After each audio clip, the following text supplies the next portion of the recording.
अस्सलाम वालेकुम। रेडियो पाकिस्तान हैदराबाद तां प्रोग्राम अदबी संगत सां हाज़िर आहियूं ऐं मां आहियां तव्हांजो मेज़बान ज़ेब सिंधी। हिन प्रोग्राम जो पेशकार आहे जिब्रान ज़ेब।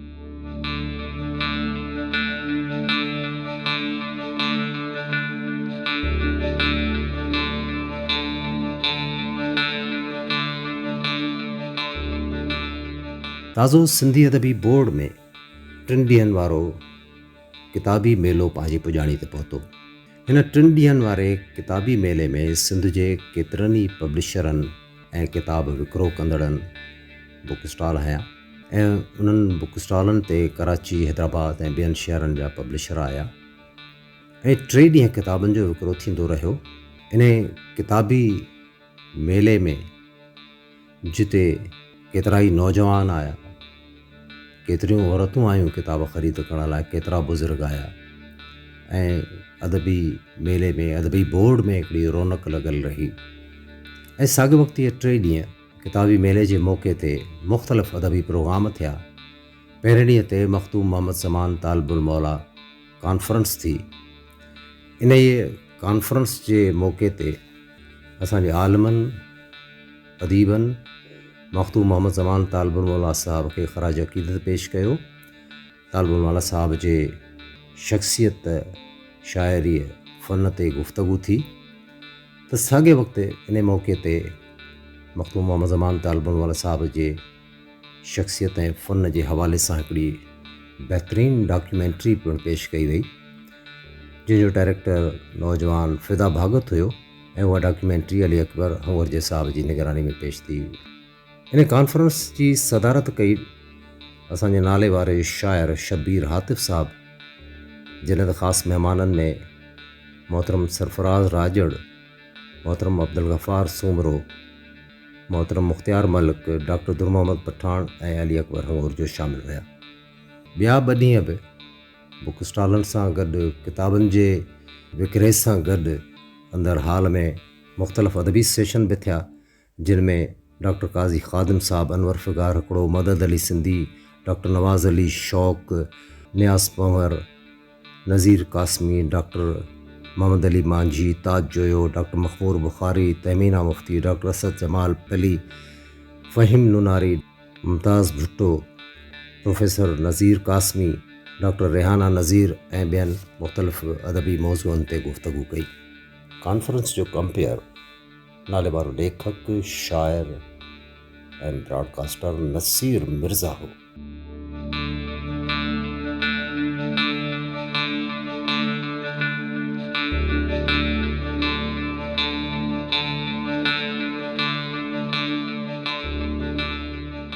अॼोके अदबी संगत में अयाज़ गुल खां संदसि शाइरी बि ॿुधंदासीं त हू पंहिंजी शाइरी बाबति कहिड़ी गुफ़्तगू थो करे, उहो बि ॿुधंदासीं। नवनि किताबनि जो तारुफ़ नशर कयो वेंदो ऐं डॉक्टर रुखसाना प्रीत खां संदसि शाइरी ॿुधंदासीं।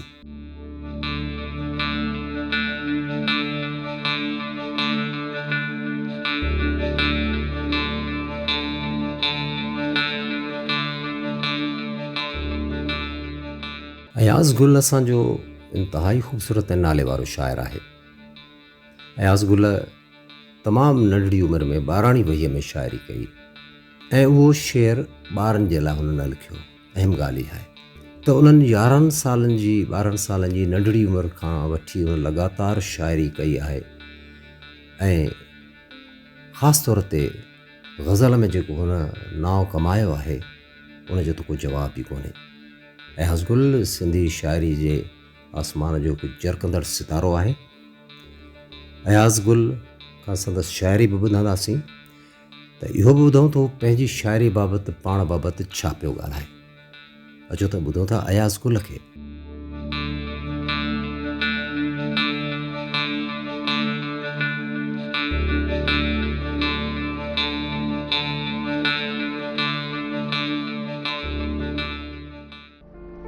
अंधेरी राह खणी ज़िंदगी रही आहे, अंधेरी राह खणी ज़िंदगी रही आहे, असांजी सोच सदा रोशनी रही आहे। उत्तम अज़ीम न बहतर सफ़ा सिधी सादी, उत्तम अज़ीम न बहितर सफ़ा सिधी सादी अयाज़ गुल जी मिठा शाइरी रही आहे। बालकपण खां मूंखे किताबनि पढ़ण सां दिलचस्पी हुई ऐं उहो ई सबबु बणियो मुंहिंजे राइटर जो थियण जो, शाइर थियण जो। इहो अर्ली एज आहे, मुंहिंजे ख़्याल में प्राइमरी जा जेके सीनियर क्लास आहिनि, चोथों पंजो, उनखां वठी करे मूं पढ़णु शुरू कयो, लिखणु पोइ शुरू कयो। ऐं 7 दर्जे में जॾहिं मां आयुसि त तॾहिं खां मूं लिखणु शुरू कयो। कचियूं पुचियूं लिखणियूं हुयूं ऐं पर जेका मयारी शाइरी जेके असीं सॼूं या जेका सुञाणप पैदा कराए, उहा शाइरी मूं 9 दर्जे खां शुरू कई। इहो तक़रीबन मुंहिंजी उमिरि उन 14 साल हुई जॾहिं मुंहिंजी शाइरी छपजणु शुरू थी वई 9 क्लास में। ऐं सिंध जा जेके मुख़्तलिफ़ रिसाला हुआ, नाले वारा रिसाला, उन्हनि में मुंहिंजी शाइरी 1973 जो ज़मानो आहे, छपी आहे, जॾहिं मां 9 क्लास में पढ़ंदो हुउसि। ऐं पोइ इहो सिलसिलो हली पियो। 80s वारे दौर में, 80 वारे ॾहाके में, मुंहिंजो ख़्यालु आहे त मुंहिंजी जेका शाइरी आहे उहा जवान थींदी आहे। शाइरी माण्हू जवान थींदो आहे, हीअ शाइरी बि 80s वारे ज़माने में थी आहे, 83 84 ऐं पोइ ऑनवर्ड। ऐं उहो सिलसिलो अॼु ताईं हलंदो अचे थो।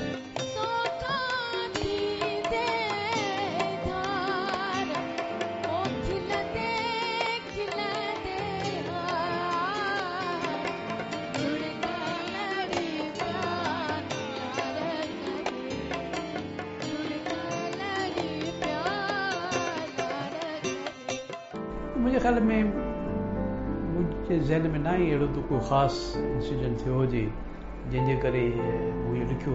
पर बहरहाल इहो इलाही अॻु में लिखियो। मां जॾहिं फस्ट ईयर में पढ़ंदो हुउसि, 1975 जो ज़मानो आहे, तॾहिं मूं इहो शेर लिखियो। ऐं 1976 में इहो रेडियो पाकिस्तान कराचीअ तां ज़फ़र अली ख़ान जे आवाज़ में रिकॉर्ड थियो। उहा कंपोज़िशन मुख़्तलिफ़ आहे, जेका मक़बूल थी घणी ऐं घणनि फ़नकारनि ॻाई आहे। उनखां उहा मुख़्तलिफ़ कंपोज़िशन, तमामु क्लास जी कंपोज़िशन आहे उहा बि। ऐं उहा उन वक़्तु माना मां इंटर में आहियां तॾहिं उहो रिकॉर्ड थियो आहे। 75 में मां उहो लिखियो ऐं 76 में उहो रिकॉर्ड थियो। ऐं मज़ेदार ॻाल्हि इहा आहे त इहो कलाम मशहूरु तॾहिं थियो जॾहिं सादिक़ फ़क़ीर 86-87 में इनखे ॻायो। माना मूं 75 में लिखियो, 76 में फस्ट टाइम रिकॉर्ड थियो। उनखां पोइ तक़रीबन 10 साल रेडियो ताईं महदूदु रहियो। पर जॾहिं सादिक़ फ़क़ीर उनखे 86 या 87 साल में ॻायो आहे त उनखां पोइ ही कलाम मक़बूल थियो, मशहूरु थियो। ऐं सादिक़ फ़क़ीर जी ऐं कंहिं हवाले सां मुंहिंजी बि उहो सुञाणप मिली। ऐं पोइ अञा बि वधीक दिलचस्प ॻाल्हि इहा आहे त इन कलाम खे हिन वक़्त ताईं 35 खां वधीक फ़नकारनि ॻायो आहे। जेके बि मक़बूल फ़नकार आहिनि सिंध जा हिन वक़्तु, उन्हनि सभिनी तक़रीबन हिन कलाम खे ॻायो आहे। जॾहिं लिखणु शुरू कयो त यकीनन काफ़ी मुख़्तलिफ़ क़िस्म जूं जेके मुश्किलातूं साम्हूं आयूं। मिसाल हिकिड़ी मुश्किलात इहा आई त मां बुनियादी तौर ते रोमेंटिक शाइर हुउसि। मिसाल तौर पढ़ाई जे हवाले सां त भई तव्हां जेकॾहिं हाणे अदब खे टाइम ॾींदो त पढ़ाई तव्हांजी जेका मुतासिर थींदी। घर वारनि पारां हिकिड़ो इहो थियो। कुझु अरसे में ई, कुझु सालनि में ई मूंखे लॻो त हाणे जेको आहे शाइरी उहा मुंहिंजी ज़िंदगी जो हिसो आहे। ऐं जॾहिं तव्हांजी का बि शइ तव्हांजी ज़िंदगी जो हिसो बणिजी वञे, उहा ईअं ई थी वञे जीअं तव्हां मानी खाओ था, ईअं ई थी वञे जीअं तव्हां पढ़ाई कयो था, ईअं ई थी वञे जीअं तव्हां ॿिया कम कयो था, त पोइ उनखे छॾणु मुश्किल थी पए थो, ॾुखियो थी पए थो। हाणे पोइ ईअं लॻो त भई हाणे शाइरी जेका आहे या लिखणु जेको आहे उहो जेकॾहिं न कबो त पोइ ॼण हिकिड़ी नाकाम ज़िंदगी गुज़ारबी। त लिखणु असांजे ज़िंदगी जो हिकिड़ो हिसो बणिजी वियो। ऐं पोइ मूं मुसलसिल लिखियो आहे। ऐं सुठी ॻाल्हि इहा आहे सभ खां त मूंखे 50 साल थिया लिखंदे। 71 में लिखणु शुरू कयो हुयो, मुसलसिल मूं लिखियो आहे, लगातार लिखियो आहे। मुंहिंजे ख़्याल में त हर इंसान में हिकिड़ी सलाहियत थिए थी, उहो कहिड़े बि क़बीले सां, कहिड़े बि क़ौम सां ऐं कहिड़े बि माहौल जो माण्हू आहे, सलाहियत ख़ुदा जे तरफ़ां हुनखे ज़रूरु मिले थी। मुख़्तलिफ़ अंदाज़नि सां हू पंहिंजे जेको हुनजो जज़्बा थियनि था उनजो इज़हार करे थो। को पेंटिंग में करे थो, को राग ॻाए करे करे थो, को शेर लिखी करे करे थो, को कहाणी लिखी करे करे थो। इहे सभु सलाहियतूं आहिनि। पर जेके फ़नून लतीफ़ा जेके असीं चढ़ियूं था, फाइन आर्ट्स चढ़ियूं था, उन सां जेके वाबस्ता शोभा आहिनि, उन में जेके सलाहियतूं इस्तेमालु थियनि थियूं, जीअं शाइरी आहे, त मुंहिंजो ख़्यालु आहे त शाइरी हिकिड़ो अहिड़ो अमल आहे जेको यकीनन फितरी तौर ते फितरत जेका आहे जॾहिं महिरबानी थिए थी इंसान ते, त उन में उहे शयूं पैदा करे थी। मुंहिंजो ख़्यालु आहे त शाइर जेको आहे उहो जाइ जम खां थिए थो, उन में उहे अंदरि सलाहियतूं मौजूदु रहनि थियूं। बाक़ी टेक्निक्स जेके आहिनि उहे माण्हू सिखे थो। वाई छा आहे, काफ़ी छा आहे, ग़ज़ल छा आहे, उहो कीअं लिखिबो आहे, इहे सभई शयूं वक़्त सां गॾु मुताले सां, मुशाहिदे सां उन्हनि में निखार ईंदो वञे थो। कुझु न कुझु अहिड़ो ज़रूरु आहे जेको लाशऊरी तौर ते उन शाइर जे अंदरि में दाख़िलु थिए थो ऐं उनजो ई अॻिते हली करे शेरनि में इज़हार करे थो। यकीनन शाइर जी ज़िंदगीअ में जेके लाह चाढ़ा अचनि था, जेके तब्दीलियूं अचनि थियूं, उहे ॾुख जूं हुजनि या सुख जूं हुजनि, उहे उनजे लिखण ते, उनजी सलाहियतुनि ते, उनजे तख़लीक़ी अमल ते असरअंदाज़ ज़रूरु थियनि थियूं। ऐं ॾिसो, लिखणु जेको आहे उहा हिकिड़ी शइ में पाण खे मरकूज़ करिणो आहे, हिकु हंधि ते पाण खे रखी करे सोचणो आहे। इन जे करे लाज़मी आहे त जॾहिं कंहिं माण्हू कैफ़ियत में, कंहिं तकलीफ़ में, कंहिं ॾुख में, कंहिं सुख में जेको आहे, कंहिं ख़ुशी वारी कैफ़ियत में आहे, त उनजी जेको सॼियूं सलाहियतूं आहिनि उहे उन जाइ ते मरकूज़ थी वञनि थियूं, उते बीह रहनि थियूं। कंसंट्रेशन जेका आहे उहा ई उनखां हिकिड़ी बहितरीनु जेका आहे जेका तख़लीक़ कराए थी। तव्हां सॼे हिकिड़े माहौल में वेठा आहियो, हिकिड़े हुजूम में वेठा आहियो ऐं उते महसूसु कयो त मां अकेलो आहियां, त यकीनन जेको आहे उन जे लिखण में जेको आहे हिकिड़ी डेप्थ पैदा थींदी, हिकिड़ी गहराई ईंदी, छो त उनजो ख़्यालु हिकिड़ी जाइ ते मरकूज़ थींदो। इहे जेके तब्दीलियूं अचनि थियूं, जेके तकलीफ़ूं अचनि थियूं, जेके ॾुखियायूं अचनि थियूं, इहे निखार पैदा कनि थियूं, शाइरीअ खे वधीक उन में हिकिड़ी सघ पैदा कनि थियूं। ऐं तॾहिं जेको आहे उहा शाइरी जेका आहे माण्हुनि खे लॻे थी त हीअ मुंहिंजे दिलि जो आवाज़ु आहे। मुंहिंजे ख़्याल में त शाइर खे पंहिंजा समूरा शेर जेके आहिनि उहे वणनि था। ज़ाहिर आहे तख़लीक़ आहे न, तव्हांखे पंहिंजूं तख़लीक़ूं, हर शाइर खे, हर तख़लीक़कार खे जेको कुझु ठाहे थो, जेको कुझु लिखे थो, जेको कुझु ॻाए थो, उहे सभु उन्हनि खे वणनि थियूं। पर यकीनन ईअं हूंदो आहे त कुझु शयूं अहिड़ियूं हूंदियूं आहिनि जेके तख़लीक़कार खे, फ़नकार खे हिकिड़ो नालो ॾींदियूं आहिनि, मञता ॾींदियूं आहिनि ऐं उहे पॉपुलर थींदियूं आहिनि अवाम में, त उहे शेर यकीनन पंहिंजो हिकिड़ो अलॻि हैसियत माणींदियूं आहिनि। मुख़्तलिफ़ वक़्तनि ते मुख़्तलिफ़ शेर उहे वणंदा आहिनि। मिसाल तौरु यादगिरियूं संभाल कम ईंदई, कंहिं विछोड़े जे साल कम ईंदई। यादगिरियूं संभाल कम ईंदई, कंहिं विछोड़े जे साल कम ईंदई। हुन खां पुछजांइ गॾु हली सघंदीअ, हुन खां पुछजांइ गॾु हली सघंदीअ। हिकिड़ो नंढड़ो सुवाल कम ईंदई, माण लम्हा मिलण जा, पर दिलि में के जुदायूं बि पाल कम ईंदई। ऐं राह ऊंदहि अॻियां हयातीअ जी, राह ऊंदहि अॻियां हयातीअ जी, प्यार ॾिए मिसाल कम ईंदई। ऐं मां न हूंदुसि जॾहिं तॾहिं ॾिसजांइ, मां न हूंदुसि जॾहिं तॾहिं ॾिसजांइ।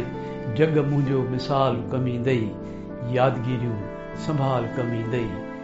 उस्ताद जी सिट आहे, उस्ताद बुखारीअ जी, न कम निबिरियो न ग़म निबिरियो। त इहा ॻाल्हि वाक़ई सही आहे त इंसानु जॾहिं हलियो वञे थो त न त कम निबिरिजी सघे थो, न ग़म ई थिए थो। मुंहिंजो पंहिंजो शेर बि आहे, दुख जी न पुॼाणी आहे, हर शख़्स कहाणी आहे। बाक़ी इहो आहे त असीं उमिरि जे हिसे में आहियूं, हुन में लॻे थो त अञा घणो कुझु, जेकॾहिं अलाह साईं ज़िंदगी मौक़ो ॾिनो त अञा घणो कुझु करण जी ख़्वाहिश आहे। टारगेट इहो ई रहियो आहे त लिखणु पढ़ण खे वक़्तु ॾिजे ऐं उन जे हवाले सां ई जेकॾहिं कुझु मिले थो त उहो हासिलु कजे। माण्हुनि खे, दुनिया खे, हिन सिंधड़ीअ खे, पंहिंजी ॿोलीअ खे, पंहिंजे अदब खे कुझु ॾेई वञिजे। इहा हिकिड़ी ख़्वाहिश आहे त जेतिरो मौक़ो मिलंदो उहो पंहिंजे लिखण वारे अमल खे जारी ऐं सारी रखिबो। पंहिंजी ज़िंदगीअ में खोड़ रंगीनियूं पैदा कयूंसीं। किताब माण्हूअ जी ज़िंदगीअ जो हिकिड़ो अहम हिसो थियनि था। अमूमन चयो वेंदो आहे त किताब खां वधीक सुठो ऐं बहितरीनु दोस्त थी न सघे। यकीनन ही उहे शयूं आहिनि जिन असांजी ज़हनी जेका अवसर आहे उनखे डेवलप कयो आहे, उनखे वधायो आहे, उनखे सुधारियो आहे।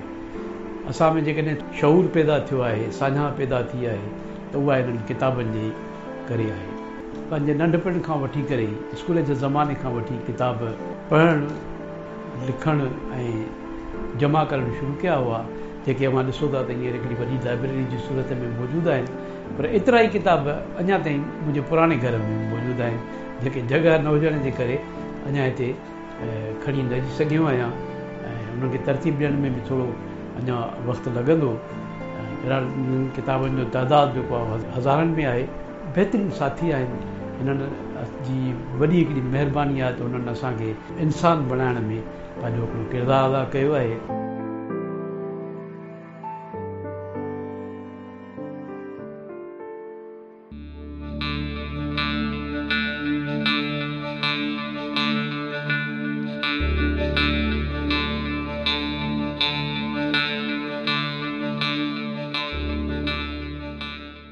रुखसाना प्रीत जी शाइरी जा 3 किताब छपजी चुका आहिनि। संदसि पहिरें किताब जो नालो हुयो प्यासी साबियां जलथल ख्वाब। संदसि ॿियो किताबु निगाहुनि जा सजदा ऐं ताज़ो हाणे कुझु ॾींहं पहिरें हुनजो किताबु टियों किताबु आउट थियो आहे। उन किताब जो नालो आहे तूं जो पाछो चंड जो। रुखसाना प्रीत पंहिंजे लहजो रखंदड़, ख़ूबसूरत गज़ल लिखंदड़, ख़ूबसूरत नज़्म लिखंदड़ शाइर आहे। ॿुधूं था रुखसाना प्रीत खे।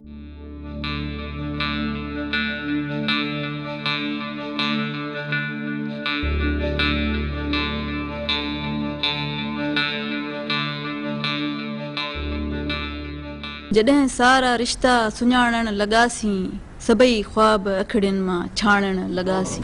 जॾहिं सारा रिश्ता सुञाणण लॻासीं, सभई ख्वाब अखिड़ियुनि मां छाणण लॻासीं। जॾहिं बि मुहबत जा इनकारी थियासीं, जॾहिं बि मुहबत जा इनकारी थियासीं, लॻो दिलि जूं धरतियूं विञाइण लॻासीं। जॾहिं बि मुहबत जा इनकारी थियासीं, लॻो दिलि जूं धरतियूं विञाइण लॻासीं। मिलिया जो सभिनि खे गुलाबनि जा तोहफ़ा, मिलिया जो सभिनि खे गुलाबनि जा तोहफ़ा, असां लुड़क पंहिंजा लिकाइण लॻासीं। जॾहिं बि पिरियुनि ते ॾुखियो वक़्तु आयो, जॾहिं बि पिरियुनि ते ॾुखियो वक़्तु आयो, असां छो अंदरि में विसामण लॻासीं। जॾहिं बि पिरियुनि ते ॾुखियो वक़्तु आयो, असां छो अंदरि में विसामण लॻासीं। जॾहिं महफ़िलुनि में बि तन्हा रहियासीं, जॾहिं महफ़िलुनि में बि तन्हा रहियासीं, त यादुनि सां महफ़िल मचाइण लॻासीं। न दावा का इल्हाम जी पर परे खां, इहो दर्द सचपच सुञाणण लॻासीं। आख़िरी बंद आहे। मुहबत जो केॾो थो मिक़दार घुरिजे, मुहबत जो केॾो थो मिक़दार घुरिजे, पुछो हुन त बसि मुस्कुराइण लॻासीं। मुहबत जो केॾो थो मिक़दार घुरिजे, पुछो हुन त बसि मुस्कुराइण लॻासीं।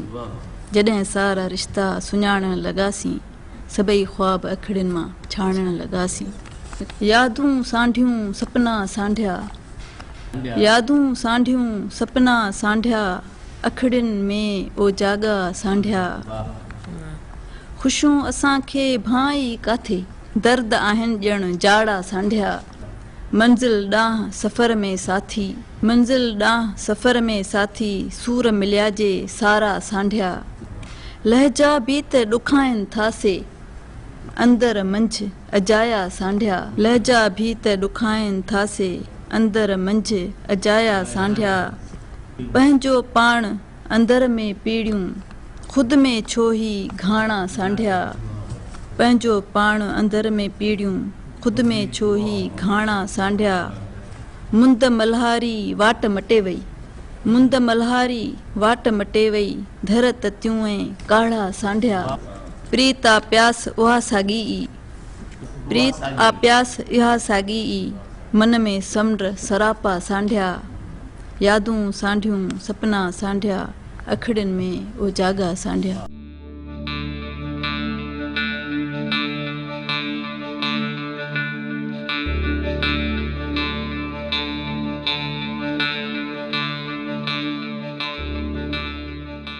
अदबी संगत हुजे ऐं किताबनि जो ज़िक्र न थिए ईअं त थी नथो सघे।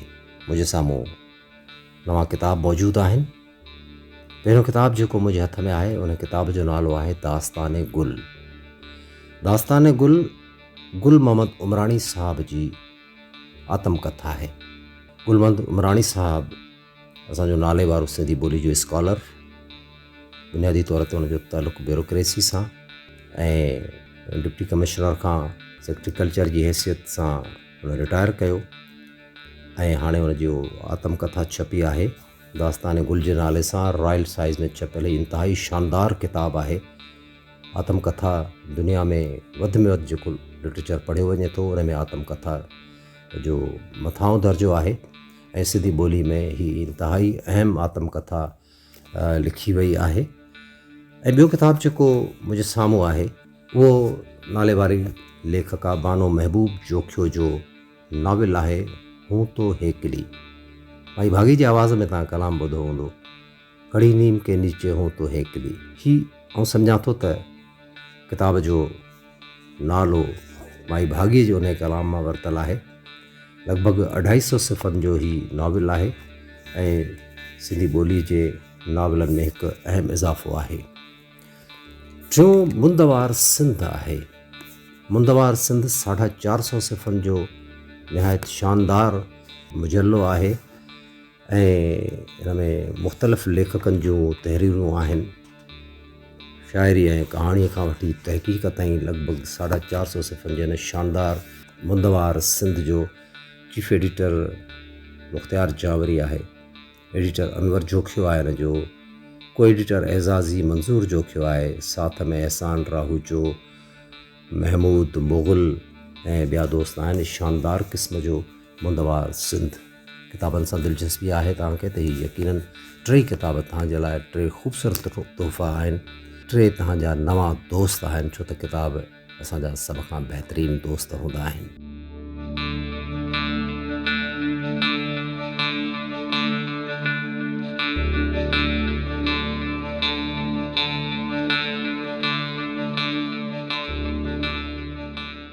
ऐं हाणे अदबी संगत मां मोकिलायूं था पंहिंजे मेज़बान ज़ेब सिंधी ऐं पेशकार जिब्रान ज़ेब खे इजाज़त। ईंदड़ प्रोग्राम में वरी के नवां मौज़ू खणी हाज़िर थींदासीं।